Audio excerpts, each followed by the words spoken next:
Beurre FM, le forum débat.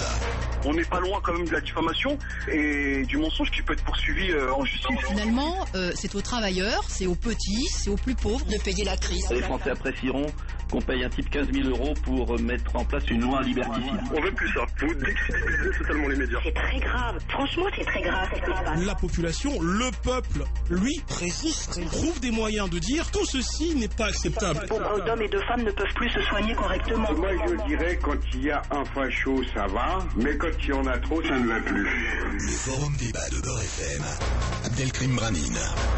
Rebonsoir, merci d'être fidèle au Forum Débat.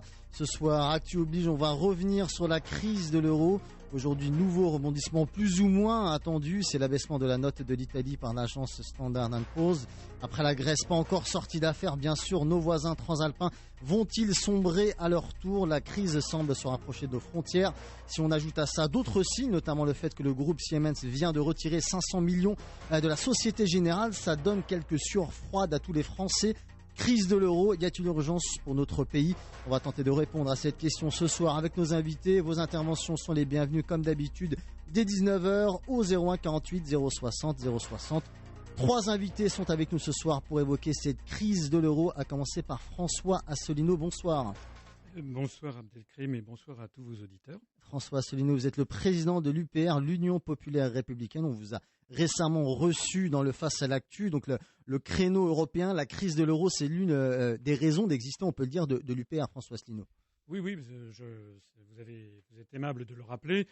C'est un mouvement politique que j'ai créé le 25 mars 2007, c'est-à-dire le jour même du 50e anniversaire du traité de Rome, avec pour objectif d'appeler les Français, quelles que soient leurs opinions politiques, de droite, de gauche ou du centre, quelle que soit leur origine ethnique, leurs convictions religieuses, à se rassembler pour faire sortir la France non seulement de l'euro, mais de l'Union européenne et de l'OTAN également. Et de l'Union européenne, on y reviendra. Que sortir de l'Union européenne est un prérequis pour pouvoir sortir de l'euro juridiquement, puisqu'il n'y a pas de clause de sortie de l'euro dans les traités existants. On pourra y revenir bien sûr pendant l'émission. À vos côtés, Guillaume Duval, bonsoir. Bonsoir. On vous sollicite régulièrement dans le journal de Beurre FM pour vos analyses économiques. Vous êtes rédacteur en chef d'Alternatives économiques et vous êtes l'auteur d'un livre, ça s'appelle La France d'après. Rebondir après la crise, c'est sorti aux éditions Les Petits Matins. Et troisième invité, nos auditeurs le connaissent, c'est Jacques Nikonov. Bonsoir. Bonsoir. Et vous êtes auteur d'un livre également sur le sujet, ça s'appelle Sortons de l'euro, restituer la souveraineté monétaire au peuple. Et c'est sorti aux éditions 1001 nuits. Alors on va commencer par l'Italie, c'est la nouvelle qui est tombée aujourd'hui. Il y a quelques mois déjà, l'agence Moody's avait placé l'Italie sous observation. Cette nuit, Standard & Poor's est passé à l'action et a rabaissé d'un cran la note de l'Italie. Est-ce que c'est un signe d'après vous que la contagion, ce qu'on appelle la contagion, a débuté? Jacques Nikonov. Oui, évidemment, la contagion se poursuit. Elle va s'accélérer. Chaque jour apporte son lot de mauvaises nouvelles. Mais le plus étrange dans cette affaire, c'est que ceux qui sont responsables de cette situation, c'est-à-dire ceux qui ont créé l'euro, qui ont inventé cette machine infernale il y a une dizaine d'années, sont toujours en place et nous expliquent que la situation est sous contrôle et qu'elle va s'améliorer. Je crois que c'est le paradoxe le plus grave de cette situation. Je veux prendre une image qui est peut-être pas très heureuse, mais c'est comme si on demandait au pape de faire une conférence de presse pour dire que finalement, après réflexion, Dieu n'existe pas. On ne peut pas demander à ces gens de regarder la réalité en face. Ils ne peuvent plus la regarder. Nous allons donc assister à des bouleversements sociaux, des convulsions de toute nature qu'il faut anticiper. Et moi, je me situe à gauche. Et je milite pour que la gauche regarde la réalité en face, qu'elle la prenne en charge et qu'elle accepte de reconnaître qu'une partie d'entre elles s'est trompée et qu'aujourd'hui, il faut changer de braquet. Il faut sortir de l'euro, en effet, par la gauche, c'est-à-dire réorganiser les relations entre les pays de l'Union européenne et faire en sorte qu'on puisse coopérer sur des bases débarrassées des dogmes néolibéraux, parce que l'euro est indissociablement lié au néolibéralisme. Et c'est avec cela qu'il faut rompre et que la classe dirigeante politique dans ce pays n'arrive pas à faire. Alors, je termine cette première réaction en disant que les dettes ne pourront pas être remboursées. Personne ne pourra rembourser ces dettes. C'est une illusion. D'ailleurs, dans les banques, les dirigeants des banques, les traders, les cadres dirigeants, ont totalement intégré le fait que la situation désormais allait se dégrader et que la sortie de l'euro devenait un paramètre tout à fait réel, contrairement aux tests de résistance qui ont été faits sur les banques, qui, de manière totalement absurde, n'ont pas intégré le paramètre de la sortie de l'euro par la Grèce. Alors, il faut que ces dettes soient payées par quelqu'un. Ce sont les actionnaires des banques qui doivent payer. Il ne faut plus payer les dettes en Grèce, en France, en Espagne, en Italie. Il faut un défaut. La Banque centrale européenne peut aider, peut financer les déficits publics. Je pense que ça n'est pas possible parce que l'Allemagne, culturellement, les dirigeants allemands, le droit allemand, la constitution allemande l'interdisent. Nous sommes dans une impasse totale. Alors vous êtes un homme de gauche, Jacques Nikonov, on reviendra sur la position des partis de gauche concernant l'euro. On va poursuivre ce premier tour de table avec vous, François Asselineau. Même question concernant cette mauvaise nouvelle venue d'Italie aujourd'hui. Est-ce que c'est un signe que la contagion se poursuit pour vous ? Oui, évidemment que la contagion se poursuit. Tout le monde sait que l'Italie se porte très mal, l'Espagne, l'Irlande, le Portugal, peut-être bientôt la France. Donc tout ceci, ce ne sont pas des très grandes nouvelles. On le sait parce qu'il y a des phénomènes de ce que l'on appelle de migration des comptes, puisque, comme je le disais sur BFM l'autre jour, en réalité, les euros n'ont pas la même qualité juridique. Un euro sur un compte en Grèce, c'est une créance sur la Banque centrale de Grèce. Un euro détenu dans un compte d'une banque commerciale en Allemagne, c'est un euro sur la Bundesbank. Et donc, il y a depuis maintenant quelques semaines une montée progressive, très très importante, qui se chiffre en milliards, de mouvements bancaires de l'Italie vers l'Allemagne. Ça veut donc dire que les grandes fortunes italiennes ou les grandes entreprises ont peur. C'est d'ailleurs, vous le disiez tout à l'heure, Siemens a retiré 500 millions d'euros de France. Donc tout ceci montre que les événements se précipitent. Je voudrais réagir à ce qu'a dit Jacques Nikonov, que je salue parce que je me rappelle avoir lu de sa plume un livre, voici une dizaine d'années, même, qui s'appelait La comédie des fonds de pension, que j'avais lu avec délectation et que j'avais trouvé formidable. Merci beaucoup. Et je voulais dire que je suis presque d'accord avec lui. En tout cas, nous avons le même objectif, l'un des mêmes objectifs, c'est-à-dire de sortir de l'euro. Là où, en revanche, je ne suis pas d'accord, c'est quand il dit qu'il faut sortir de l'euro par la gauche. Mm-hmm.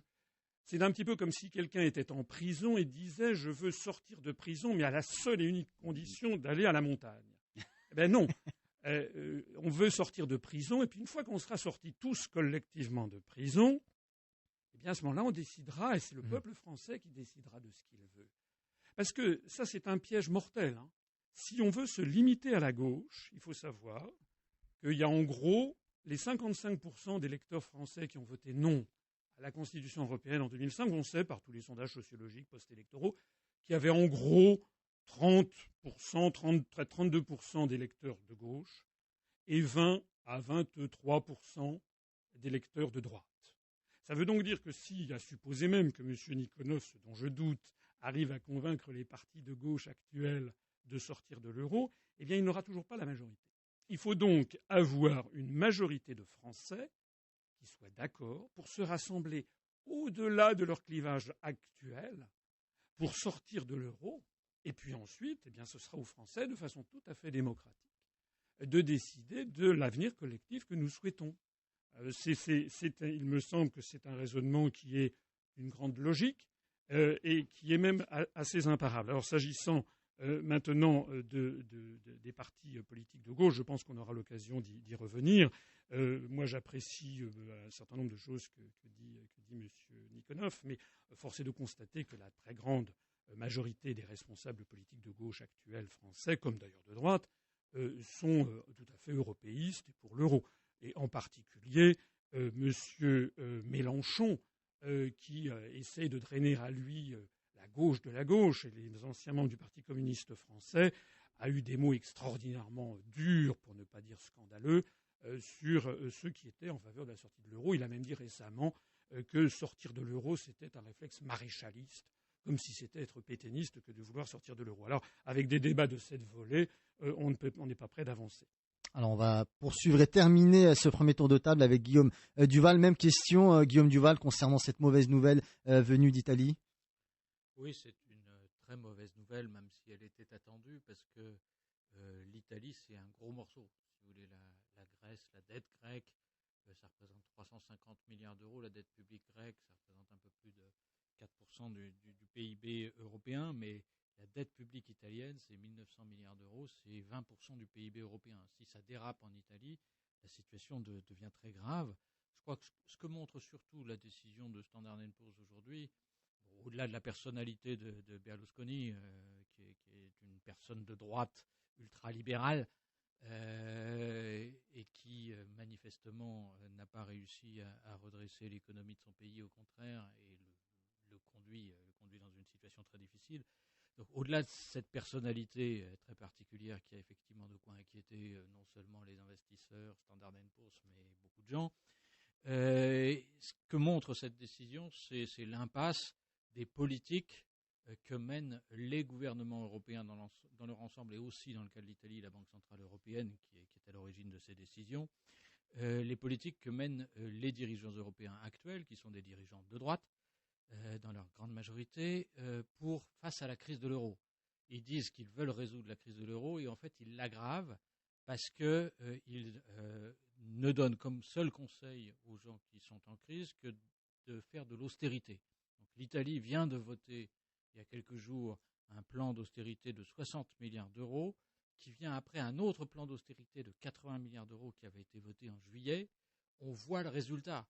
140 milliards d'euros d'austérité annoncés, ça ne rassure personne. Au contraire, ça précipite la décision de l'agence de notation Standard & Poor's, parce qu'il est évident que l'économie italienne, qui était déjà au bord de la récession, va maintenant tomber dans la récession et va entrer, du fait de cette austérité, dans une boucle à la grecque, c'est-à-dire que comme elle sera en récession, elle n'arrivera pas à réduire sa dette, et au contraire, sa dette va s'accroître.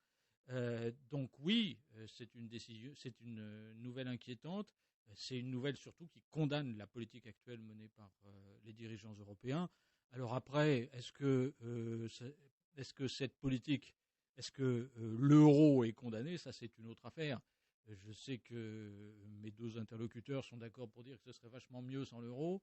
Quand je vois ce qui se passe en Angleterre aujourd'hui, qui n'a pas l'euro, qui n'a jamais voulu l'avoir, qui a déjà eu Margaret Thatcher, et il n'y avait pas l'euro à l'époque, je me dis que ça ne garantit absolument rien. Ce que je sais simplement, c'est que sans l'euro, l'Europe ne pèsera plus à l'échelle mondiale. Je veux dire, face au yuan, face au dollar, c'est pas le franc qui pèsera quoi que ce soit. Et que d'autre part, on aura sûrement sans l'euro des conditions financières encore plus mauvaises, des taux d'intérêt encore plus élevés, et on aura sûrement encore plus de chômage. Alors, vous voulez peut-être répondre là-dessus, François Asselineau? Moi, je voudrais répondre parce qu'il y a quelque chose. D'abord, j'ai relevé une petite perle, c'est lorsque M. Duval dit que tout ça, c'est finalement de la faute des gouvernements de droite. Je pense qu'il pose les problèmes à un niveau qui n'est pas le bon. M. Papandréou est un Premier ministre socialiste en Grèce. M. Zapatero, c'est un gouvernement socialiste. Et que je sache, le gouvernement allemand, certes, est dirigé par Mme Merkel de la CDU, mais enfin, c'est quand même une grande coalition CDU-SPD. Et puis, de toute façon, là, les problèmes... C'est une belle perle, parce que c'est pas du tout vrai. Et de toute façon, les problèmes de l'euro remontent à bien avant. Ça fait maintenant 19 ans que l'on a l'euro, et ça fait des années, ça fait au moins maintenant 10 ans que nous avons les pays de la zone euro qui sont la lanterne rouge mondiale de la croissance, même quand nous avions des gouvernements socialistes en France. Donc le problème n'est pas un problème ça serait une erreur que de croire que l'euro marcherait bien si nous avions des gouvernements de gauche. D'ailleurs, au passage, ça voudrait dire qu'il faudrait qu'il y ait à terme 27 gouvernements de gauche dans les 27 pays pour que ça marche bien, ce qui serait absurde. Le problème n'est pas là. Le problème, c'est qu'une monnaie plurinationale n'a jamais pu subsister dans l'histoire des hommes depuis 2500 ans. Ça a toujours explosé. il y a donc des phénomènes derrière qui sont extrêmement importants. C'est qu'une monnaie, c'est un peuple et une nation. Ce qui me fascine, moi, chez les européistes français, c'est que j'ai toujours des gens qui m'expliquent que l'Europe, c'est extraordinaire, mais qu'ils ne regardent pas ce qui se passe, en effet, dans les pays d'Europe. Qu'est-ce que disent les Allemands? Qu'est-ce que veut le corps social allemand? Qu'est-ce qu'a dit, par exemple, la Cour constitutionnelle de Karlsruhe le 7 septembre dernier? Dans son arrêt, elle a eu dans une phrase, la phrase 3B, elle a considéré, elle a posé le principe, en définitive, que les eurobonds, en tout cas qu'un soutien indéfini et durable à un autre pays est contraire à la Constitution allemande. Alors on va le changer, on va faire quoi? On va dire aux Allemands, mais asseyez-vous sur votre Constitution. En d'autres termes, cet euro oblige les peuples à être de plus en plus agressifs les uns vis-à-vis des autres. Voilà la réalité. Les Allemands sont vent debout contre les Grecs. Pas seulement les Allemands. Les Finlandais ne veulent pas payer pour les Grecs, ils veulent avoir des garanties réelles. Les Slovaques reportent au mois de décembre l'accord sur le fonds d'IFESF pour venir en soutien aux Grecs. Les Néerlandais, les Autrichiens ne veulent pas payer. Ça n'est pas de notre pouvoir à nous, Français, de changer cette situation. C'est donc ce qui est vicié à l'origine, c'est l'idée d'avoir une monnaie pour 27 peuples différents, avec 27 intérêts nationaux différents. C'est ça qui pose problème. Jacques Nikonov, vous voulez peut-être revenir sur ce clivage droite-gauche? Oui, tout à fait. Je suis très largement d'accord avec ce que vient de dire M. Asselineau. Mais pour reprendre son image tout à l'heure de la sortie de prison, ça ne suffit pas de sortir de prison, parce qu'il faut un plan d'évasion. Et lorsque l'on s'évade, quand on arrive dans la rue, il faut un plan de réinsertion. On a scié les barreaux, il faut savoir si on va à gauche ou si on va à droite. Et parce que sinon, on se fait reprendre. Alors, il faut que les forces politiques, de gauche comme de droite d'ailleurs, clarifient leur position, qu'elles débattent du sujet.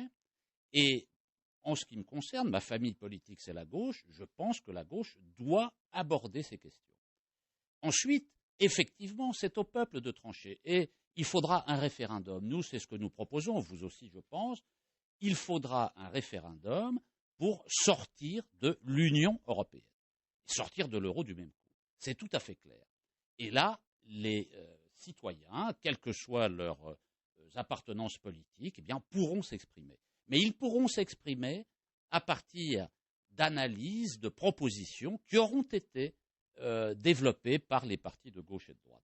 Sur ce que dit Guillaume Duval, 2-3 réactions. L'exemple de l'Angleterre. Bien entendu, on peut prendre des exemples de pays qui ont leur monnaie nationale et qui mènent des politiques orthodoxes sur le plan. La Hongrie aussi. Oui, tout à fait. Mais la question n'est pas là non plus. La sortie de l'euro n'est pas un but en soi. La sortie de l'euro est un moyen. Et c'est un moyen qui n'est pas suffisant. Mais il faut passer par la sortie de l'euro. Et on va y revenir tout à l'heure. Excusez-moi, Jacques Nikonov, je vous coupe parce que c'est l'heure de la pause et c'est automatique, donc je vous coupe.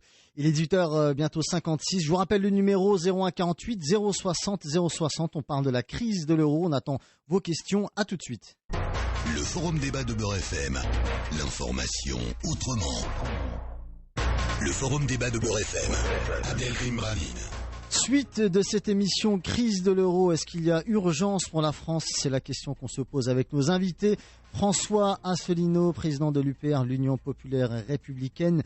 Guillaume Duval, c'est le rédacteur en chef du journal Alternative économique. C'est également l'auteur d'un livre récemment sorti sur le sujet. Il s'appelle France, la France d'après, rebondir après la crise, sorti aux éditions Les Petits Matins. Et Jacques Nikonov, auteur également d'un livre, Sortons de l'euro, restituer la souveraineté monétaire au peuple, sorti aux éditions 1001 nuits. Et juste avant d'écouter les auditeurs, je vais d'ailleurs lui redonner la parole pour terminer son propos. Jacques, on vous écoute. Oui, en un mot pour répondre à Guillaume Duval, qui nous dit que si on sort de l'euro, l'Europe ne pèsera plus à l'échelle mondiale. D'abord, je voudrais dire que sortir de l'euro, comme ça, n'a pas de sens. Soit, il faut dire qu'on sort de la monnaie unique, mais on peut remplacer la monnaie unique par une monnaie commune, par exemple. C'est un autre débat, on n'a peut-être pas le temps d'y entrer, j'en sais rien.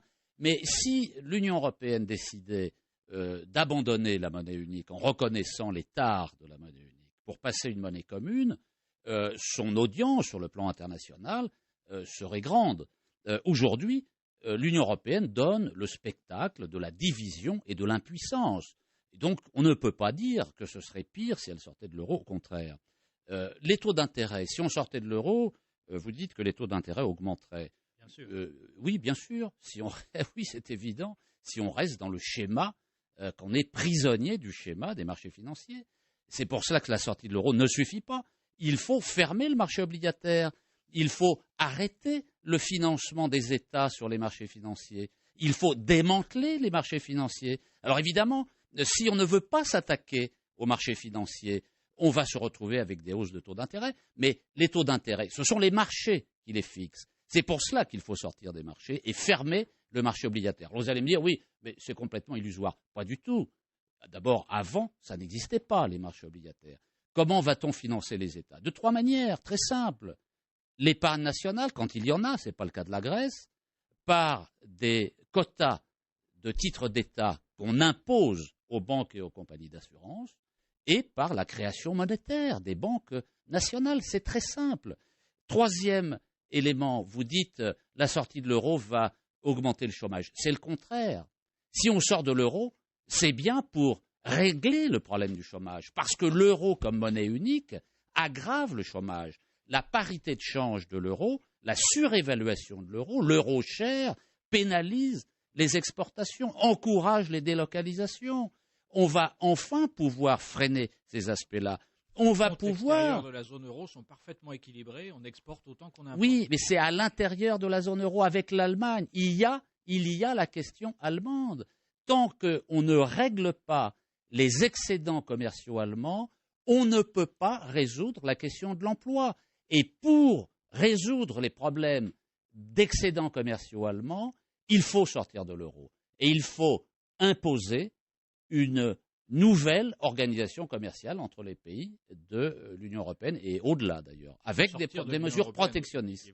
Il faut des mesures protectionnistes. Alors François Asselineau, Guillaume Duval, je vais vous redonner la parole dans un instant, mais juste avant, comme promis, on va écouter les auditeurs. On écoute tout de suite Abdelkarim qui nous appelle du 92 de Rueil-Malmaison. Abdelkarim, bonsoir, on vous écoute.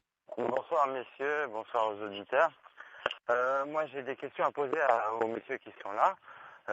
Pourquoi parler toujours à bouche à moitié ouverte et dévoiler certaines choses alors que je ne comprends pas pourquoi financièrement j'ai un petit peu travaillé, si on va dire, ça fait juste depuis 1998 que je travaille sur les tables de marché un petit peu dans le monde et j'ai découvert dernièrement que tout ce qui était monnaie unique, tout ce qui était banque européenne, c'était une façon voilée de dépouiller les peuples, de dépouiller les États. Donc je voulais juste savoir, si cet argent que l'on perd, que l'on entend partout dire, on perd cet argent, je suis un petit peu cartésien, donc quand quelque chose sort, c'est-à-dire qu'il y a quelque chose qui doit rentrer, ou elle est partie où cet argent? Qui c'est qui s'en met plein les fouilles et qui c'est qui s'enrichit? Troisième question, pourquoi on dit sortir de l'euro et tout ça alors qu'il y a une solution super simple, c'est-à-dire d'abolir la loi de M. Georges Pompidou en 1973 qui stipulait que ce n'était plus la Banque de France qui serait la banque directe pour les emprunts d'État. Voilà, c'est simplement ça. Passez une bonne soirée. Merci Abdelkarim et on vous dit à très bientôt. François Asselineau, vous souhaitez répondre à l'une des questions d'Abdelkarim? Oui, je n'ai pas tout entendu le début. Sur le dernier point, je vois qu'il est en réalité, il souhaite remettre en cause la loi de 1973.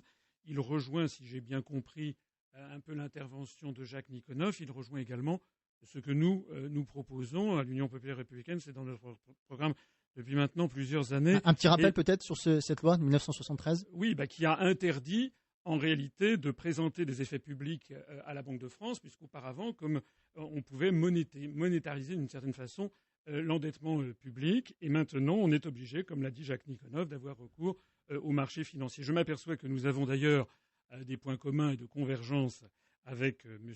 Nikonov. Je voudrais quand même souligner que tant que nous sommes dans l'Union européenne, nous ne pouvons absolument pas aller dans cette direction, puisqu'il y a un article qui s'appelle l'article 123 du traité sur le fonctionnement de l'Union européenne, qui a gravé dans le marbre ce principe, n'est-ce pas, qui est celui de la loi de 1973. Donc on s'aperçoit que sur tous les sujets, en réalité, si l'on veut rendre au peuple français sa souveraineté et la maîtrise de son avenir, eh bien on est obligé de sortir de l'Union européenne. puisque j'ai la parole, je voudrais rebondir aussi sur ce qu'a dit tout à l'heure Guillaume Duval, qui disait que nous ne pesions pas. Quelle est actuellement la monnaie refuge ? Actuellement, la monnaie refuge mondiale, c'est celle du franc suisse. C'est tellement vrai que le franc suisse... La Suisse pour la France ? Non, mais attendez, non, ce n'est pas mon rêve. D'abord, c'est pas très gentil pour les Helvétiques qui nous suivent, notamment il y a beaucoup de Suisses romans. Et deuxièmement, parce que c'est pas l'enfer, la Suisse. Deuxièmement, ce que j'observe, c'est que c'est un pays qui fait 8 millions d'habitants et qui est considéré dans la monnaie la plus solide du monde, et tout le monde s'y précipite. Donc ça permet de tordre le cou. Ça permet pour ne pas payer d'impôts. Ça permet de tordre le cou à l'une des idées de base de l'européisme qui voudrait que plus on est grand, mieux c'est. Tout le monde sait que c'est faux. C'est faux, par exemple, dans l'habitat. On sait que les grands ensembles des années 50 étaient criminogènes. Il a fallu les détruire pour avoir des petites structures. C'est beaucoup plus à taille humaine. Eh bien, il en est de même pour l'habitat comme pour les États. L'essentiel dans la vie, c'est d'être bien et d'être soi-même. Donc, l'idée selon laquelle l'euro nous protégerait de quoi que ce soit, est totalement démentie par les événements. Et nous avons affaire à des gens qui refusent de regarder, comme le disait tout à l'heure Jacques Nikonoff, de regarder les événements en face et qui ratiocinent et qui ressassent toujours le même discours, comme si ils n'avaient rien appris et rien oublié de ce qui s'est passé. Alors Abdelkarim a posé également une autre question. Je vais peut-être vous laisser y répondre si vous le souhaitez, Guillaume Duval. Donc c'est Abdelkarim qui nous dit s'il y a autant d'argent perdu, est-ce qu'il y a quelqu'un qui s'en met plein les poches et si oui, qui, Guillaume Duval? Il est clair que durant les 30 dernières années, dans les pays qui ont l'euro comme dans les pays qui n'ont pas l'euro, et même davantage dans les pays qui n'ont pas l'euro, puisque ça a concerné au premier chef les États-Unis d'Amérique et le Royaume-Uni, beaucoup de gens s'en sont mis plein les poches, les très très riches, les dirigeants des grands groupes, dans les banques, les dirigeants des banques et les traders, les gens qui pour leur compte agissaient sur les marchés financiers, et qu'il faut corriger cela. Et il faut corriger cela en rétablissant la progressivité de l'impôt, en revenant, comme d'ailleurs l'avait fait après la crise de 1929 M. Roosevelt aux États-Unis, c'est lui, c'est pas en Union soviétique, c'est lui qui avait institué un impôt sur le revenu dont le taux marginal, donc pour les très très hauts revenus, était à 80%, puis il est passé à 90% derrière. Donc oui, c'est proche de ce qu'Obama préconise à l'heure actuelle avec les plus riches aux États-Unis. Malheureusement, ça reste très en dessous, mais ce que Obama préconise aujourd'hui va déjà très au-delà de ce que le gouvernement français s'apprête à faire comme mesurette sur les très riches.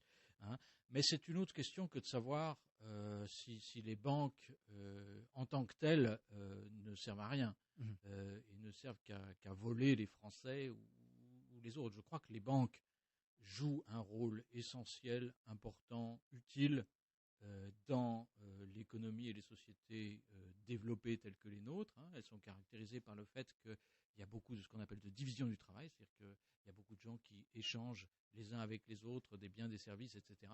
Autour de ça, il faut de la finance, il faut de l'industrie financière. Simplement, ce qu'on avait déjà découvert après la crise de 1929 et qu'il faut qu'on redécouvre très vite maintenant, c'est que la finance est une affaire trop sérieuse pour être laissée aux financiers, qu'elle a besoin d'être encadrée, surveillée très étroitement, et que depuis 30 ans, elle ne l'a manifestement pas été suffisamment, au contraire. Allez, 19h10, on revient aux auditeurs. On écoute tout de suite Jafar de Saint-Denis. Jafar, bonsoir, on vous écoute. Oui, bonsoir M. Abdelkrim, et puis bonsoir à vos invités, puis à Tariq aussi. Moi, je voulais dire, j'ai deux petites questions à poser rapidement. On nous parle toujours des mêmes, de la Grèce, de l'Italie, de l'Espagne, du Portugal et de l'Irlande. Je suis d'accord, c'est des pays qui subissent une crise, mais la France aussi, elle a subi plus que d'autres. Et ma question, elle est simple, c'est que pourquoi, parce que j'entendais vous inviter, comment se fait-il qu'on leur prête, on leur injecte des milliards, sachant, ils le savent très bien, qu'ils ne vont pas nous le rendre. Mais pourquoi on continue à la traiter? Ça, c'est ma première question. Ma deuxième question, je rejoins l'auditeur précédent quand il disait la corruption. C'est vrai, regardez, il n'y a pas si longtemps que ça, on a eu des problèmes avec des tas de banques, Société Générale, BNP, etc. Où va l'argent? C'est la question qu'on se pose. Où va cet argent? Et pourquoi, au passé, la France n'a pas suivi l'Angleterre? Parce que l'Angleterre n'a pas voulu de l'euro. Pourquoi la France n'a pas fait la même chose? Voilà. Et ma quatrième question, elle est simple, elle est claire. On parle de crise, mais faut pas oublier que la France, à l'époque de la guerre du Golfe, elle a payé aussi cher les guerres, et les guerres, elles continuent. Vous croyez que ce qu'on appelle, je sais pas comment appeler ça, on peut appeler ça les rétrocommissions. Ouais, des armements, des émissaires qui sont d'autres pays et qui coûtent beaucoup d'argent. Beaucoup de milliards. On n'en parle pas de ça aussi. Voilà, c'est des simples questions des réponses simples. Eh ben, merci pour ces questions en tout cas, Jafar. Bonne soirée à vous. Au revoir. Merci et on vous souhaite également une bonne soirée. Je vais prendre l'une des questions de Jafar, très simple en fait. Pourquoi on prête à ces pays, notamment à la Grèce, sachant qu'ils ne pourront pas rembourser Jacques Nikonov? C'est très simple, ça va durer 10 secondes. C'est de l'argent qui fait un aller-retour. Il va en Grèce sur le compte du Trésor et il repart immédiatement pour rembourser les banques allemandes et françaises essentiellement. Donc, en fait, on n'aide pas les Grecs, on rembourse les banques. On bouche un trou pour en creuser un autre, quoi. Oui, exactement. Mais c'est pour ça que ça continue et ça va continuer tant que la population ne résistera pas et ne protestera pas. François Asselineau, vous avez la même interprétation? Oui. Sachant par ailleurs qu'il y a aussi énormément d'effets d'annonce, puisque le fameux accord du 21 juillet dernier, vous vous rappelez, on a vu le président de la République, on a vu le Premier ministre, on a vu le ministre des Finances, accompagné par ailleurs de Madame Lagarde, directeur général du FMI. Tout le monde a dit que ça y est, tout était réglé, que tout était bouclé. Et puis on s'aperçoit, nous voici 2 mois après, que ça n'a toujours pas été mis en œuvre, puisque ça tire à hu et à dia. Donc il faut voir aussi qu'on jongle avec des milliards, mais qui souvent ne sont même pas mis en œuvre. Allez, 19h13, on écoute à présent Brahim qui nous appelle de l'Isère, de Saint-Nazaire. Les M. Brahim, bonsoir. Oui, bonsoir. Voilà, moi je voudrais faire un petit constat avant de poser une question. En fait, moi j'ai 44 ans, donc j'ai commencé à travailler en 92 après mes études. À l'époque, le chômage en France était très très élevé. On avait du 12-13% de chiffre officiel, mais officieusement on devait flirter avec les 15%, donc c'était une période très très difficile. Et on était avec le franc français. On est passé à l'euro. Aujourd'hui, malgré la crise et la récession, les chiffres officiels sont quand même inférieurs à 10%. Donc pour moi, je ne pense pas que l'euro, très honnêtement, soit le problème. Quand on regarde un pays comme l'Allemagne ou la Suisse, vous en parliez tout à l'heure, c'est 2 pays qui s'en sortent très bien malgré une monnaie entre guillemets forte, la Suisse avec un franc suisse et l'Allemagne avec un euro qui est très fort. Et pourtant, l'Allemagne reste quand même malgré tout entre le premier et deuxième exportateur mondial. Donc ça ne les dérange pas d'avoir une monnaie plutôt forte. Et à contrario, donc ils avaient aussi un Deutschmark à l'époque qui était très fort, et ça ne les a pas empêchés aussi d'être une économie forte. Donc en fait, pour moi, le problème, quand on regarde, c'est pas tellement la monnaie, c'est la compétitivité du pays. C'est-à-dire que si on sort de l'euro, on ne va pas régler le problème de fond, qui est un manque de compétitivité de la France par rapport à un pays comme l'Allemagne ou la Suisse. Moi, je travaille dans le secteur du high-tech. À chaque fois qu'il y a des salons industriels, à chaque fois qu'il y a des niches de marché, il y a des entreprises allemandes, des petites PME ou des grandes entreprises, mais les Allemands sont toujours là, les Suisses sont toujours là, et les Français, la plupart du temps, sont présents pour des problèmes, j'allais dire, de R&D. On a du CNRS, on a du CEA, mais on trouve rarement des petites PME françaises très branchées dans le high-tech. Donc, on regarde l'Angleterre qui a une monnaie qui a une monnaie nationale qui est le pound. Ils ont des gros problèmes de chômage, des gros problèmes d'économie. Donc, sortir la France, c'est un aveu d'échec, j'allais dire, parce que ça veut dire qu'on n'est pas fait pour avoir une monnaie forte et avoir une économie forte. Donc, c'est pas en sortant l'euro qu'on va régler le problème. Régler le problème, c'est régler la compétitivité de la France. Si on a un pays compétitif avec une industrie forte, on va être comme les Allemands, sans souci. Maintenant, si on va de plus en plus vers la Grèce ou l'Italie, c'est-à-dire des pays qui sont de moins en moins industriels, eh bien, on aura beau sortir de l'euro, on aura beau sortir du franc, on aura beau dévaluer. Quand vous n'avez plus rien à exporter, vous n'avez plus rien à exporter. Donc, finalement, vous perdez l'avantage de l'euro parce que vous ne pouvez pas importer à un tarif préférentiel, puisque l'euro vous facilite quand même l'achat des matières premières comme le pétrole. Et de toute façon, avoir une monnaie de singe, entre guillemets, ça ne vous aidera pas plus, puisque vous n'avez plus rien à exporter. Donc, je répète, la compétitivité, c'est la solution. Bon. Merci Ibrahim pour cet appel et ce point qu'on va évoquer tout à l'heure. Je rappelle le numéro 01 48 060 060. On parle de la crise de l'euro. Brahim qui va plutôt dans le sens de Guillaume Duval. Je ne sais pas du tout, d'ailleurs, je vais peut-être lui donner la parole tout de suite. Finalement, sur le chômage, il vous rejoint un petit peu ce que vient de dire Brahim, Guillaume. Oui, je crois qu'il a tout à fait raison. C'est-à-dire que c'est vrai que l'Allemagne, on en parle beaucoup au niveau industriel, etc.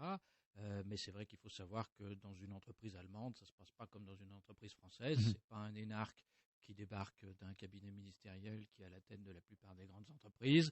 Ça se passe très différemment avec les syndicats. Il faut discuter avec les salariés pour prendre des grandes décisions. Il y a dans les conseils d'administration des entreprises allemandes, il y a la moitié de représentants des salariés en tant que salariés.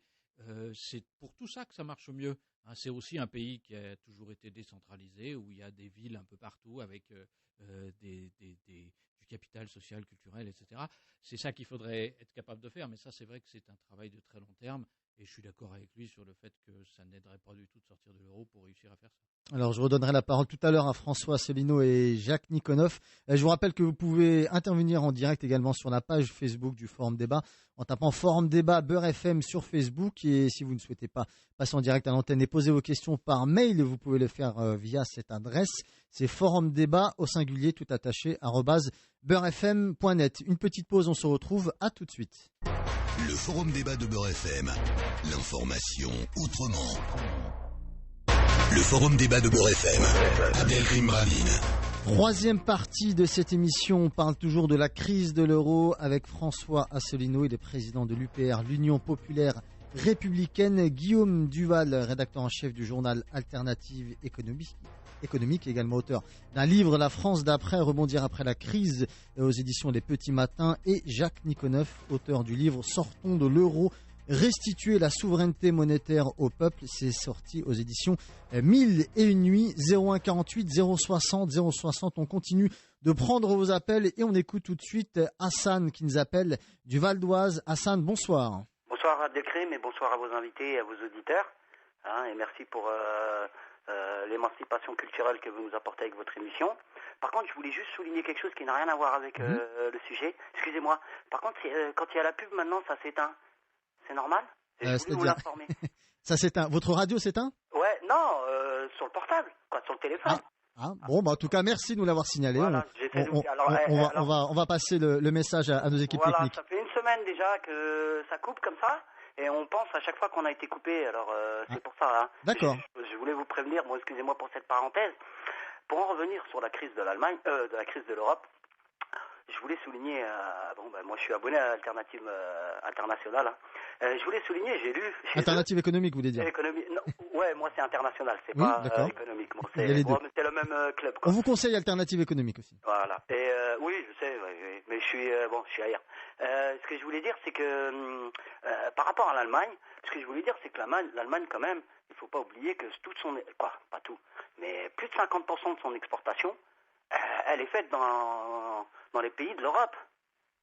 C'est-à-dire que l'Allemagne, si elle a une bonne exportation, et ça, faut le dire aux auditeurs, et tout le monde est au courant, c'est grâce aux Européens. Elle bouffe le budget de l'Europe, l'Allemagne. Et ça, on l'oublie souvent. C'est que l'Allemagne, c'est elle qui fournit la Grèce, c'est elle qui fournit tous ces pays-là. Et c'est grâce à ça aujourd'hui, elle a une bonne exportation aussi. Et ça, faut pas l'oublier. Donc l'Allemagne est forte, d'après vous, grâce à l'Europe, c'est ça? C'est ce qui se dit, oui. Elle exporte plus de 50%. Il n'y a pas que l'Europe. Mais elle exporte plus. Sa première source d'exportation, c'est l'Europe. L'Europe des 27, quoi. Alors, l'Europe qu'on connaît, nous. C'est sa première exportation. Ce qui veut dire qu'elle a besoin du budget d'État, elle aussi. Puisque les États achètent chez elle. Elle est obligée de renflouer ses caisses, quand même. Vous comprenez, c'est un système... moi, je pense que l'Allemagne, elle en profite. Je pense que c'est normal qu'elle aide. C'est vrai que la Grèce, elle a des problèmes économiques, on le sait, budgétaires et tout. Mais je vois pas ce que l'euro a à voir là-dedans. L'euro, il a rien à voir là-dedans, en vérité. L'euro, c'est une monnaie pour nous, Français, qui nous a tenus pendant 10 ans. Il faut le dire, il faut être honnête. Maintenant... Je dis pas que c'est vrai qu'avec la crise économique et tout, il y a peut-être une nouvelle leçon, je sais pas, il y a peut-être des formules à trouver, mais l'Allemagne, elle profite de ça.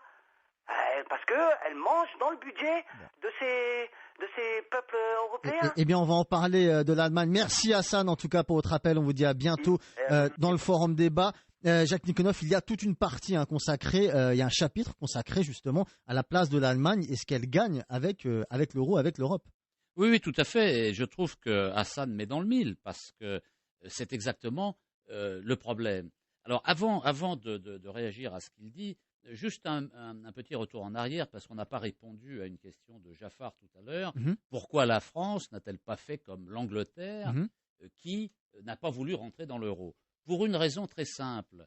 Le président Mitterrand, président de la République à l'époque, a abandonné le projet de changer la vie, sur lequel il avait été élu en 1981, a organisé le tournant de la rigueur en 1982-83 et finalement a abandonné une véritable politique, une véritable perspective de gauche et le socialisme. Et la construction européenne, quelle qu'elle soit, est devenue la nouvelle perspective historique pour les socialistes. Ils ont abandonné leur ancienne perspective historique qui était le socialisme et ils l'ont remplacée par la construction européenne. Pourvu qu'on parle de l'Europe, ils sont contents. Et donc, il fallait l'euro parce que ça pouvait donner l'impression d'une perspective. On se souvient de Mitterrand, de son discours à Strasbourg, il brandissait cette menace en disant le nationalisme, c'est la guerre. Voilà, etc. exactement. Alors tout était bon. Hier, on a entendu aussi dans cette émission à la télévision des menaces de guerre, n'importe quoi. C'est pas la guerre. N'importe quoi. Il n'y a pas de menace. Alors, évidemment, non. Alors ensuite, Brahim, juste un mot, et c'est relié avec ce que dit Hassan. L'Allemagne s'en sort très bien avec l'euro-fort. La France aurait un problème de compétitivité. Non, pas du tout. Pourquoi l'Allemagne a-t-elle un excédent commercial? Parce que l'Allemagne triche. Et elle triche deux fois.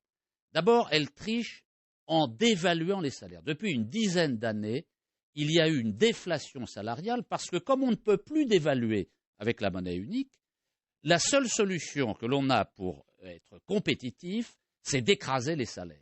C'est ce qu'ont fait les dirigeants allemands depuis une dizaine d'années. Ils ont écrasé les salaires des travailleurs allemands pour que les prix des produits allemands soient compétitifs. La deuxième tricherie des dirigeants allemands, c'est d'avoir délocalisé une partie significative de la production dans un certain nombre de pays de l'Europe de l'Est qu'on a fait rentrer dans l'Union européenne dans ce but. Et on paye des ouvriers peu chers avec la réimportation de ces productions en Allemagne, qui sont ensuite vendues, et Hassan a parfaitement raison, 43% des exportations allemandes ont lieu dans la zone euro, 75% dans l'Union européenne, avec libellé en euros. Ce qui fait, et quand on regarde la structure du commerce international allemand, avec les pays qui sont hors de la zone euro, l'Allemagne est en difficulté, l'Allemagne est en déficit commercial avec la Hongrie, avec la République tchèque. Et c'est un excédent et une compétitivité factice, artificielle. François Asselineau, vous êtes d'accord avec ces tricheries de l'Allemagne? Oui, je dirais plusieurs choses. D'abord, l'Allemagne ne se porte pas si bien que ça. L'endettement public allemand est très supérieur à l'endettement public français. Il faut quand même arrêter. Deuxièmement, il y a tous les problèmes de démographie qui n'ont pas lieu d'être évoqués ici, mais qui sont quand même très pesants. Deuxièmement, ce que je voudrais dire, c'est que je suis toujours frappé de voir à quel point les gens disent il faudrait que ci, il faudrait que ça. C'est comme si on arrivait chez un marchand de chaussures, qu'on chausse du 42 et que ce marchand de chaussures n'a qu'une taille unique qui est du 40 et qu'on vous explique mais ce qu'il faudrait, c'est avoir les pieds plus petits. C'est comme ça. Si vous voulez, les Français, ce sont des Français. Les Grecs, ce sont des Grecs, les Italiens, des Italiens. Les Espagnols, des Espagnols, les Allemands, des Allemands. Voilà. C'est pour ça, je reviens à ce que je disais tout à l'heure, qu'une monnaie, c'est d'abord et avant tout un peuple et une nation. Je l'explique dans certaines de mes conférences, c'est écrit déjà dans le premier livre des Maccabées, dans la Bible. Ça fait 2200 ans que la sagesse des peuples et des nations a révélé ce fait, c'est qu'une monnaie nécessite qu'il y ait une espèce d'affectio societatis, comme on dit, c'est-à-dire de sentiment d'appartenance à un seul et même peuple pour que ce soit viable. Alors, l'euro actuellement est une monnaie qui est gérée très largement en faveur des intérêts allemands. Alors, tout le monde sait que l'euro est une espèce de marque allemand, de marque de Deutschmark européen et gérée de cette façon. Je voudrais insister sur autre chose. Ce n'est pas seulement un problème de compétitivité, l'euro. Parce que l'euro pourra aussi redescendre, peut-être, on l'a vu naguère, dans les années 2002-2003, il était à 0,9 $. je voudrais insister sur le fait que l'euro, c'est aussi un vol de démocratie.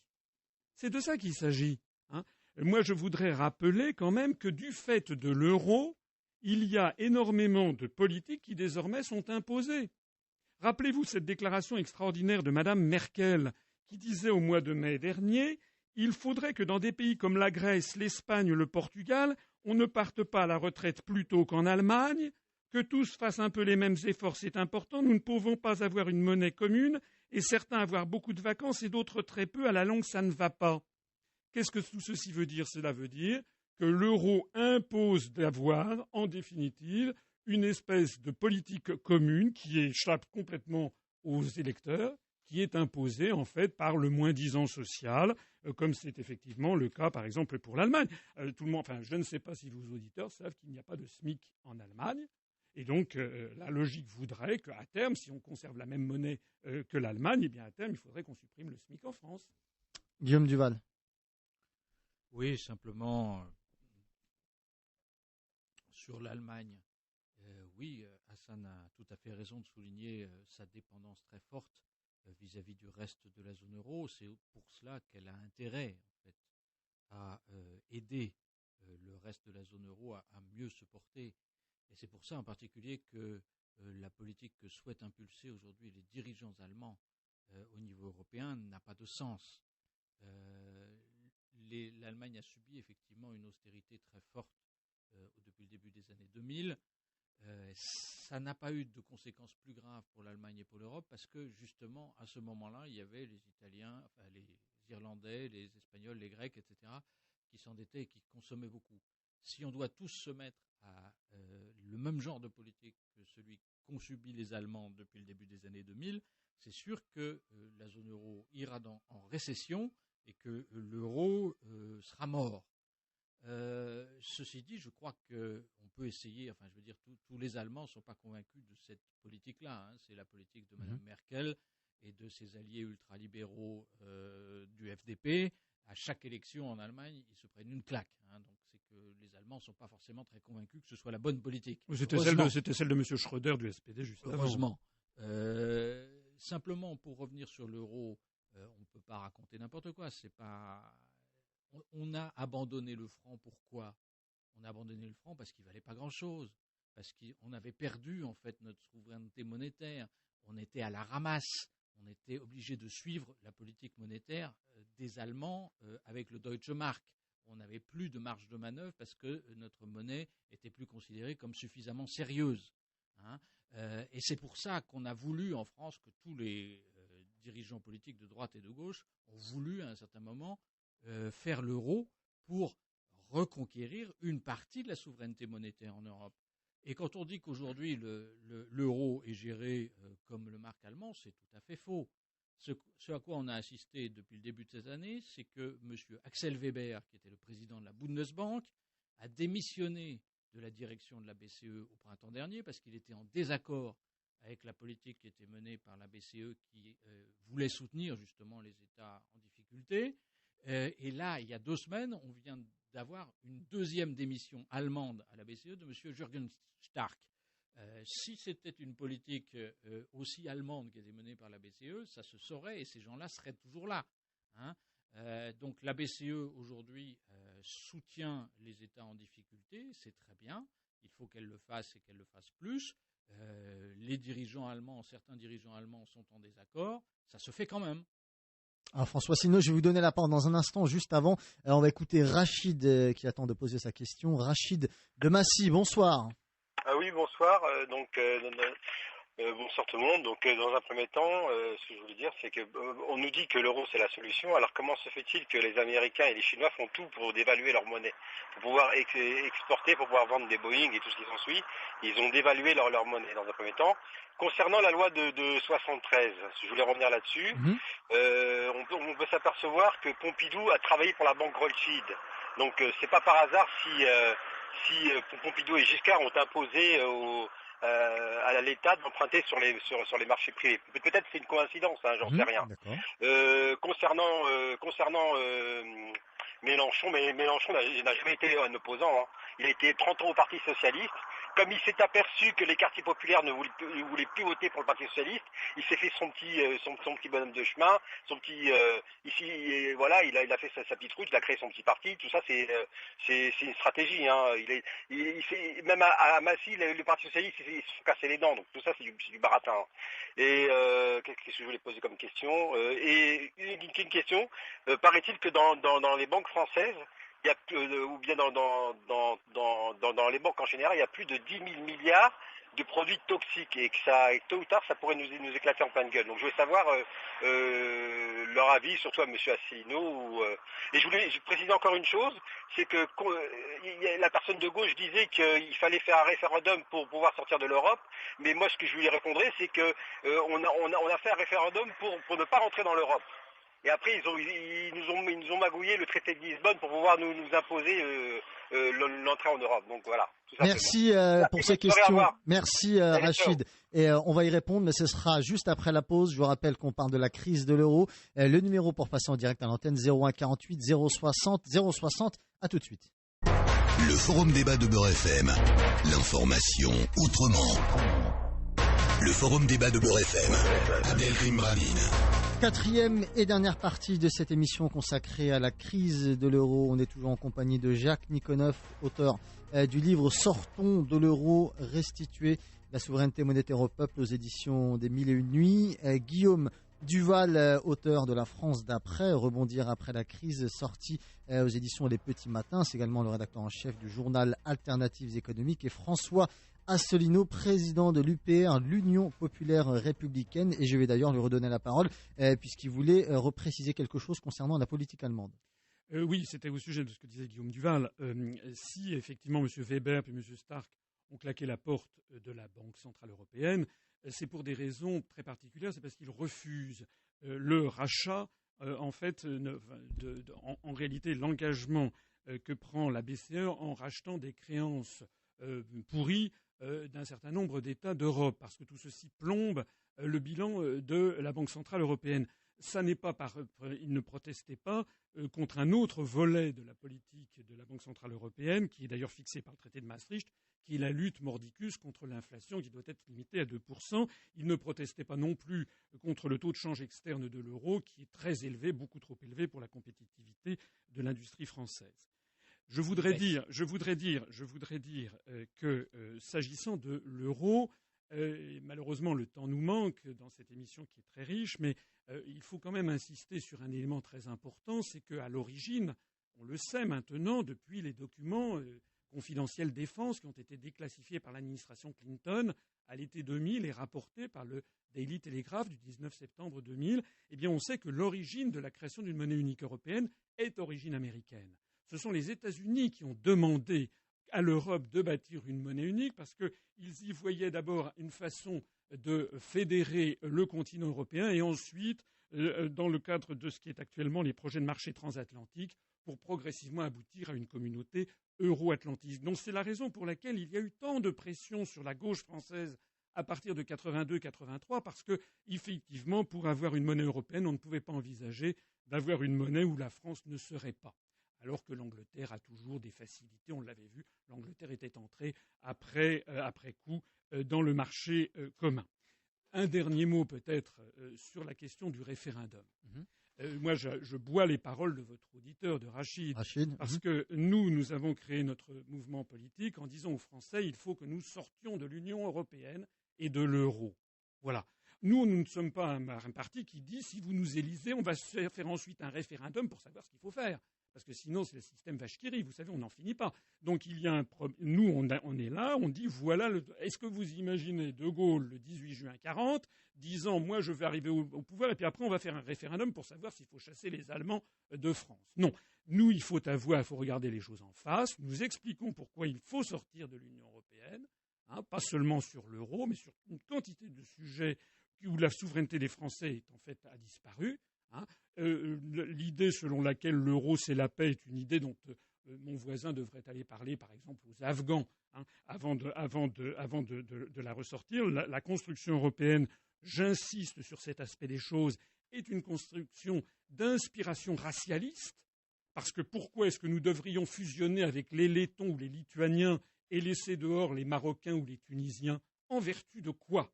En vertu de quoi est-ce que la France devrait se lier, pour toujours lier son avenir, à des pays avec lesquels je n'ai rien contre les Lettons ou les Slovaques, bien entendu, mais ce sont des pays avec lesquels nous n'avons pas de lien historique, démographique, affectif, migratoires, familiaux importants. Voilà. Donc recoloniser le Maghreb, c'est ça? Non, il ne s'agit pas du tout de recoloniser le Maghreb, il s'agit simplement de ne pas coloniser d'abord les pays de l'Est européen, et puis il s'agit tout simplement d'être conforme à nos intérêts dans le monde. Parce que la construction européenne nous pousse tout droit vers ce que souhaitent en réalité les stratèges américains, c'est-à-dire le choc des civilisations. Alors je vais redonner la parole à Jacques Nikonov pour cette histoire de référendum. Fausse bonne idée d'après François Asselineau, si on vient de l'entendre, et de Rachid Demassi. Non, je trouve ce que dit Rachid est très intéressant. Moi, je suis porte-parole d'un mouvement politique qui s'appelle le MPEP, qui signifie Mouvement politique d'éducation populaire. Et ce que nous disons à propos de l'Union européenne, c'est que l'Union européenne fait partie des piliers de l'ordre néolibéral mondial. Cet ordre néolibéral mondial est assuré par les firmes multinationales qui ont intégré le processus de production et la finance, par les grands médias et par une série d'institutions multilatérales comme l'OTAN, le FMI, la Banque mondiale, l'OMC, l'OCDE et l'Union européenne. Il faut, et c'est l'action de notre mouvement, encourager, stimuler les luttes sociales partout en Europe et dans le monde pour sortir de l'ordre néolibéral mondial, sortir de l'OTAN, sortir du FMI, sortir de l'OMC, sortir de l'Union européenne, pour bâtir à côté un nouvel ordre de coopération et de fraternité entre les peuples et les nations. Parce qu'on ne peut pas changer de l'intérieur ces piliers qui ont été faits pour aliéner et dominer le reste de la planète. Alors, dans cette lutte, il y a des moments, et un référendum pour sortir de l'Union européenne s'impose à un moment ou à un autre. Nous sommes pour cette perspective de sortie de l'Union européenne qui doit passer par un référendum. Il peut y avoir des étapes, et la sortie de l'euro est une étape vers la sortie plus générale de l'Union européenne, selon les rapports de force, selon les circonstances. Et il y a aussi la possibilité de désobéir à l'Union européenne, désobéir pour ne pas appliquer des directives à un moment donné. Donc voilà, je crois qu'il faut voir les choses dans cette perspective historique et planétaire et comprendre que l'Union européenne n'est pas du tout un système d'émancipation, c'est l'inverse. Elle fait partie des systèmes de domination et d'aliénation des peuples. On est d'accord qu'il n'y a pas un candidat de gauche aujourd'hui qui propose une sortie de l'euro, ni même un référendum, même pas Mélenchon. Non, tout à fait, mais c'est pareil à droite, sauf peut-être M. Dupont-Aignan. Non, M. Dupont-Aignan ne propose absolument pas ni de sortir de l'euro, ni de sortir de l'Union européenne. C'est dommage d'ailleurs, il était un... Bon, enfin, je ne sais pas, enfin, il dit des choses quand même intéressantes, mais ça n'est pas parce que la situation aujourd'hui, le paysage politique est comme cela, qu'il faut renoncer, parce que la réalité est en train de pousser. Et les choses peuvent évoluer à toute vitesse. Regardez le sondage de dimanche qui explique que 68% des Français ne sont plus favorables au prêt à la Grèce. Alors, il faut être prudent dans l'interprétation. Je n'ai pas tous les éléments. Ça peut être très négatif.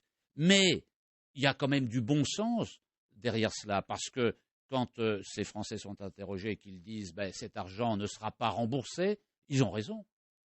Intuitivement, ils ont compris que les dettes ne seront pas remboursées. C'est tout. Et qu'il faut en tirer les conclusions. Que la gauche ne comprenne pas cela ne fait qu'ajouter à sa distance vis-à-vis du peuple, à la coupure entre la gauche et le peuple. François Asselineau, donc d'après vous, même pas Nicolas Dupont-Aignan, il ne propose pas de sortie de l'euro pour vous? Écoutez, M. Dupont-Aignan, comme Mme Le Pen, propose des sorties de l'euro qui n'en sont pas. Il n'y a pas dans les traités européens de clause de sortie de l'euro. Donc ils prétendent rester dans l'Union européenne en sortant de l'euro. Je ne sais pas comment ils font. Alors ils disent ça sera un rapport de force, etc. Nous avons un mouvement politique, j'ai créé un mouvement politique qui se situe strictement et toujours dans le cadre du droit. Nous voulons sortir de l'Union européenne en vertu de l'article 50, qui prévoit qu'un État a le droit de sortir de l'Union européenne. Donc comme il y a un article dans les traités qui le prévoit, nous exigeons que ce débat public ait lieu. Ça n'est pas un extrémisme, il y a un article qui permet de sortir de l'Union européenne. Donc nous nous imposons que le débat ait lieu. La deuxième chose que je voulais dire, c'est que je serai moi-même candidat à la présidence de la République. Je l'annoncerai cet automne. Et nous avons d'ailleurs un mouvement, l'UPR, qui se développe très rapidement. Nous avons actuellement 2 à 3 adhésions par jour qui arrivent. Nous avons des inscriptions en masse sur notre page Facebook. Tout ceci alors que je n'ai pas accès aux grands médias. Je voudrais poser une question à Jacques Nikonov, dont les propos m'ont été très sympathiques, je trouve, au cours de cette émission. Je voudrais lui dire pourquoi, puisqu'il est comme nous, convaincu qu'il faut sortir de l'euro et de l'Union européenne, pourquoi est-ce qu'il ne vient pas et que nous ne faisons pas une alliance pour se focaliser sur cette question, et pourquoi en revanche il se met derrière M. Mélenchon qui ne cesse de multiplier les discours et les déclarations pour dire, comme il l'a dit par exemple le 5 décembre 2008, que le parti de gauche était un parti de perspective européenne qui passait par une autre Europe. Le 10 septembre 2011, c'est-à-dire il y a quelques jours, M. Mélenchon, dans le journal 20 minutes, a souligné son hostilité de principe à une sortie de l'euro. M. Mélenchon, sur Europe 1, a dit que prôner la sortie de l'euro relevait du maréchalisme. Dans l'émission de France Inter du 5 octobre 2009, M. Mélenchon a dit qu'il était un fédéraliste européen. M. Mélenchon, qui d'ailleurs avait appelé à voter oui au traité de Maastricht. Alors, moi je crois que dans la vie, il faut être clair. Il faut être clair, on fait de la politique, on ne fait pas du macramé, on ne fait pas de la dentelle au point d'Alençon. Donc il faut dire clairement les choses au peuple français. Voilà, le peuple français est un grand peuple héritier de la Révolution française. Il a le droit souverainement de sortir de l'Union européenne en vertu de l'article 50.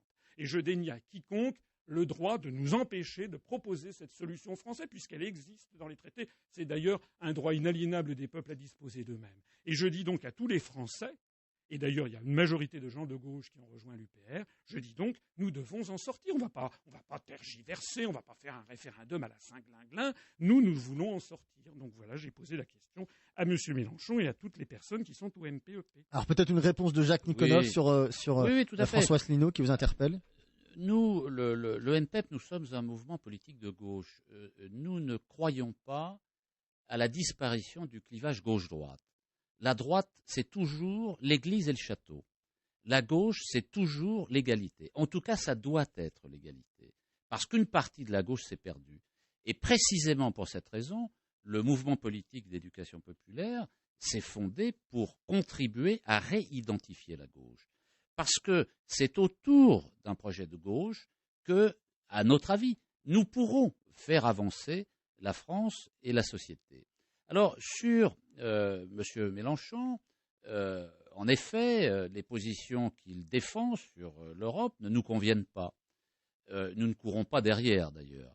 Mais nous pensons que le Front de gauche peut avoir un rôle positif dans la mesure où c'est un pôle de gauche à la gauche du PS. Il faut organiser la gauche, parce que le PS n'est plus de gauche. Il ne faut pas rêver, il faut arrêter le mythe autour du Parti socialiste. Donc nous pensons qu'il y a peut-être une fenêtre, une perspective. Et donc nous souhaitons rester dans ce périmètre. Mais ce que M. Mélenchon ne comprend pas, ni les dirigeants du Parti communiste, c'est que leurs électeurs sont à la moitié favorables à la sortie de l'euro. Les derniers sondages le montrent, 50% des électeurs de la gauche radicale sont pour la sortie de l'euro. Et ça nous conforte dans notre stratégie parce que nous pensons que nous pouvons nous appuyer sur les électeurs et une partie des militants du PG, du Parti communiste et d'autres groupes de gauche pour faire bouger les directions du PG et du Parti communiste. Alors peut-être que nous n'y arriverons pas, mais nous avons un certain nombre d'éléments qui nous satisfont, nous avançons dans cette direction. Nous ferons le bilan au bout d'un certain temps. Si nous échouons, eh bien, nous reverrons notre stratégie. Mais pour l'instant, nous avons cette stratégie de réactivation du clivage gauche-droite. Il faut qu'il y ait une confrontation entre la gauche et la droite parce que derrière, ce ne sont pas les mêmes intérêts de classe sociale. Voilà, nous restons des hommes et des femmes de gauche. Allez, les 19h54, je vous rappelle qu'il vous reste encore quelques minutes. On prolonge exceptionnellement aujourd'hui le forum débat jusqu'à 20h. Le numéro, c'est le même. 0148 060 060. Je voulais revenir sur l'intervention de Rachid de Massy juste avant la pause. Rachid qui avait évoqué plusieurs points, notamment la situation des banques françaises. Pour ça, je vais redonner peut-être la parole à Guillaume Duval. Rachid qui a évoqué la présence, l'existence de ces produits toxiques, plus de 10 000 milliards selon lui. Vous en avez entendu parler, Guillaume ? Il y a effectivement un problème spécifique aux banques en Europe. À savoir qu'une des grandes différences qu'il y a eu entre ce qui s'est passé aux États-Unis et en Europe après la chute de Lehman Brothers, c'est qu'aux États-Unis, on a nettoyé immédiatement le bilan des banques. C'est-à-dire qu'on a fait sortir du bilan des banques toutes les mauvaises créances qu'elles détenaient. Ce travail n'a pas été fait en Europe pour une raison simple, c'est que le faire, c'est-à-dire montrer sortir toute la poussière qu'il y a sous le tapis dans les banques européennes, ça obligerait à faire ce dont on parle aujourd'hui, c'est-à-dire une recapitalisation, c'est-à-dire les faire rentrer des nouveaux actionnaires pour couvrir les pertes potentielles qui seraient apparues. Mais faire recapitaliser les banques, ça veut dire que chaque État dise mes banques sont à racheter. Donc un État ne peut pas commencer à le faire tout seul. En Europe, sinon il risque de perdre ses banques, en gros, c'est-à-dire la BNP ou la Société Générale qui serait rachetée par les banques d'un autre pays, etc., etc. C'est la raison pour laquelle on ne l'a pas fait jusqu'à maintenant, mais c'est vrai que c'est un des plus gros problèmes et un des plus gros handicaps pour surmonter la crise de l'euro. Alors après, si vous me permettez quelques mots... J'en prie. Effectivement, il faut réussir à le faire aujourd'hui, c'est ce que disait Madame Lagarde un peu maladroitement au nom du FMI à la fin du mois d'août, mais elle a raison, il faut faire quelque chose pour recapitaliser les banques européennes, et j'espère qu'on le fera à l'échelle européenne et pas à l'échelle nationale cette fois. Simplement, plus au fond sur l'Europe, c'est vrai que ce temps-là est peut-être passé, mais si on a fait la construction européenne à partir de 1957, c'est d'abord effectivement parce qu'on sortait d'une période de guerre civile européenne, avec la guerre de 14 puis la guerre de 39-45. Alors je sais que ça ne concerne plus beaucoup de jeunes d'aujourd'hui qui vivent avec cette période de paix et de coopération entre les différents États au sein de la construction européenne. Cette construction européenne, elle a été mal construite à tout un tas de plans. La zone euro a été mal construite à tout un tas de plans. Mais je crois que si M. Asselineau et si M. Nikonov s'imposaient, on retomberait effectivement dans les risques d'affrontements très graves. C'est scandaleux de dire ça. C'est un argument écarté. Je vous ai beaucoup écouté. Oui, mais nous avons été corrects. Vous ne l'êtes pas. Allez dire aux Afghans, allez dire aux Libyens, allez dire à tous ceux qui sont victimes des bombardements de l'Union européenne et de l'OTAN ce qu'ils en pensent. L'argument de la peur, c'est l'argument désespéré, parce qu'on n'a plus d'autres arguments. En tout cas, là, vous êtes à bout, au taquet. Moi, j'ai effectivement très peur quand j'entends le type de discours que vous tenez. Alors, la peur n'évite pas le danger, cher ami. C'est pour ça que je me bats. On a quelques réactions sur Facebook, notamment un de nos auditeurs, Simplicité Volontaire, c'est son nom, son pseudonyme plutôt, qui nous dit comment vivre avec une monnaie unique européenne alors que l'on a des cultures et des productions fortes différentes pour chacun des pays européens. Ça rejoint tout à fait votre discours, François Asselineau. Juste avant de vous laisser la parole pour le mot de la fin, très simplement, aujourd'hui, donc on l'a vu, l'Italie très en difficulté, on en a parlé en début d'émission. Concrètement, aujourd'hui, messieurs, qu'est-ce qui nous sépare ? Qu'est-ce qui sépare la France de la situation grecque, italienne ? On sait qu'il y aurait plutôt d'abord l'Espagne et l'Irlande. Quelle marge de manœuvre on a, François Asselineau ? Écoutez, la marge de manœuvre, elle est extrêmement faible d'après les informations dont je dispose, parce que nous avons beaucoup de gens qui sont en train de nous rejoindre, y compris des gens qui sont dans les cercles de la finance. En gros, vu de Francfort, on considère que les carottes sont cuites. Et on considère que désormais, c'est une question de semaines ou de mois. Donc, quand on est dans le Titanic, on a plutôt intérêt à monter dans la chaloupe du début plutôt qu'à rester avec l'orchestre qui joue le concert jusqu'à la fin, n'est-ce pas? Donc, il faut bien regarder les choses en face. Est-ce que le gouvernement français a pris les mesures nécessaires pour envisager une sortie de l'euro? Je rappelle que personnellement, j'avais fait un rapport le 18 juin 2004 pour expliquer déjà, c'était il y a 7 ans, pour expliquer que d'après mes analyses, l'euro finirait par exploser, que nous aurions une crise financière majeure. J'ai été, à partir de ce moment-là, on m'a remercié et on m'a mis dans un placard. Je constate que j'avais raison. En réalité, nous sommes dans une très mauvaise situation. Et la réalité des choses, c'est que plus personne ne sait quoi faire. On attend l'ouragan qui arrive. Et effectivement, comme le disait Jacques Nikonov très justement en protestant contre le propos de Guillaume Duval, la seule chose qui reste désormais, ce sont des propos populistes abjects qui consistent à faire peur sur le risque de guerre. Voilà. Ça me rappelle, n'est-ce pas, M. Lelouch, qui en 2005 avait dit « Si on vote non à la Constitution européenne, il y a un risque de guerre ». Voilà. Quand on en est arrivé à ce genre d'argument, eh bien, ça veut dire qu'il n'y a plus beaucoup de possibilités de discours. Alors, il nous reste quelques secondes. Je vais vous laisser dire un mot, Jacques Nikonov. Oui. En 2005, on nous avait dit que ce serait la fin du monde quasiment si le projet de traité constitutionnel n'était pas voté. Les mêmes nous disent aujourd'hui que ce sera la fin du monde si on sort de l'euro. Ce qui nous sépare des Grecs, c'est le temps. Parce que nous allons droit à la situation des Grecs. Il faut l'euro, l'Union européenne, c'est aujourd'hui la concurrence, la guerre commerciale. Il faut faire la paix commerciale. Allez, ce sera le mot de la fin pour cette émission. Rendez-vous demain. Bonne soirée.